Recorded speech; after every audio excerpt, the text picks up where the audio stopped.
So, eto na nga yung aming part 2 ganap ng paliligo dito sa May Malumpati Antique. Tapos ko na nga manood ng show ay bumalik nga ako dito sa cottage at eto nga yung nadatnan ko ay nakaayos na nga itong aming mga gamit at mga pagkain. Tulong-tulungan na nga nila itong mailapag nga dito sa aming lamesa. At syempre ay bago pa nga kami umatak dyan para kumain ay kinantahan na nga muna namin itong birthday celebrant.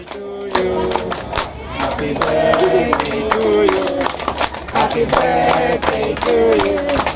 Happy birthday, happy birthday, happy birthday to you. Yay! Happy birthday, kuya! How much?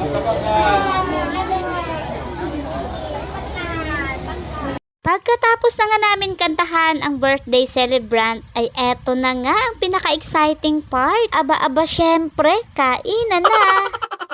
Habang kumakain nga kami dito, itanaw na tanaw nga namin sa kabilang cottage ang isang grupo nga ng mga Korean. Galing pa nga yan sila sa isla ng Boracay at nakarating nga rin sila dito. Hindi nga rin ako sure kung kasama nga yan sa package kapag nagla-land tour sila. Pagkakaalam ko lang ay meron ngang guide na nagdadala sa kanila dito. Mga hindi pa nga nakakaalam, ang Malumpati dito sa May Pandan Antique ay isa nga rin ito sa tourist spot dito nga sa Aklan. Isa nga rin ito sa may magandang paliguan at napakalamig din ang tubig dito. Kaya naman ay hindi talaga katakatakang napakadaming tao ang dumarayo dito. Pati na nga rin ang mga turista. Kulay asul nitong tubig ay aakalain mo ba naman na parang nga itong tubig dagat? Pero ang tubig nga dito mga kamamshi ay tubig ilog. Kaya naman pag unang lusong mo pa nga lang dito ay napakalamig nga ng tubig. Kapag maglagay ka nga dito ng mga soft drinks or mga inumin ay siguradong lalamig nga talaga dito. Di naaliw nga talaga kami sa panonood sa mga nagsushow. Sino ba naman ang hindi maaaliw sa nakakamangha nilang patambling-tambling?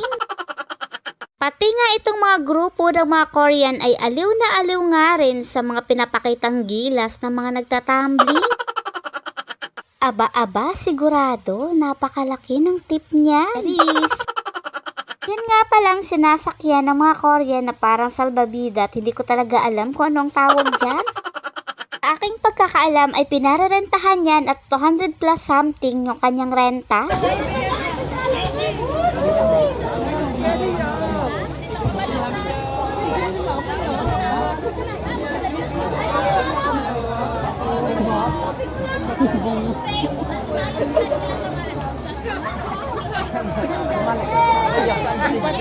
Kaahon na nga ng mga Korean guests ay pinagbubuhat naman nga ng mga tour guide itong mga salbabida nila. At nandito nga pala sa baba ay para nga ito sa mga bata para nga rin makapagtumbling-tumbling sila dito. At meron nga ditong dalawang mag-couple na Korean guests at ayaw pa nga talaga umahon. Abay, apaka-sweet yun. May pa-holding hands pang nalalaman. Ay, sana all. Ay, paano lamang tanang mga wet love life ngaya? Oy, Beshi, hindi ikaw yung pinaparinggan ko, ha? Sobrang nga talaga nag-enjoy itong mga kids na ito at kahit napakalamig nga ng tubig ay hindi nga talaga nila ininda. Hindi na ako nalutay pagka lumubog ako eh.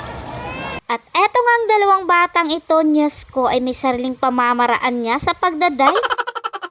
Hindi nga marunong sa patambling-tambling kaya naman ay patalon-talon na lang.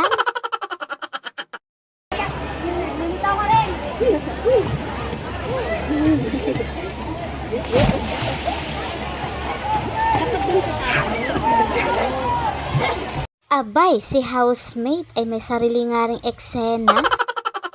Hindi nga siya makapagtilibabad sa tubig dahil nga sa sobrang lamig. Si housemate nga pala mga kamamshi ay allergy nga yan kapag malamig nga yung tubig. Abaw toto, do kanding timo.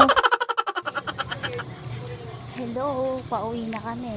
Pabalik na kami ng isla. Bye!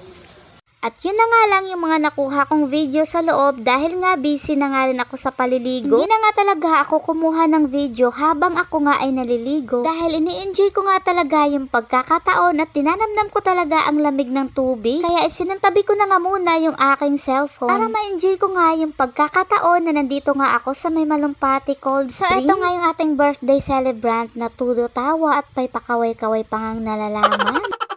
May pakaway-kaway nga itong ating birthday celebrant sa kanyang boss. At yun nga ang aking beshit, ang kanyang mabait na asawa. Motor nga sila kasama si Mr. and Mrs. Galan na kahit saan magpunta ay napakasweet talaga na mag-couple na yan. Palabas na nga kami dyan at lilisanin na nga namin itong Malumpati Antique. Pabalik na nga kami ng isla sa mga pagkakataon na yan at medyo maliwanag pa dahil meron pa ngang sikat ng araw. At hanggang dito na lang muna mga kamamshi ang aking mini vlog. At abangan pa ang aking mga sunod na i-upload. Maraming salamat sa panonood.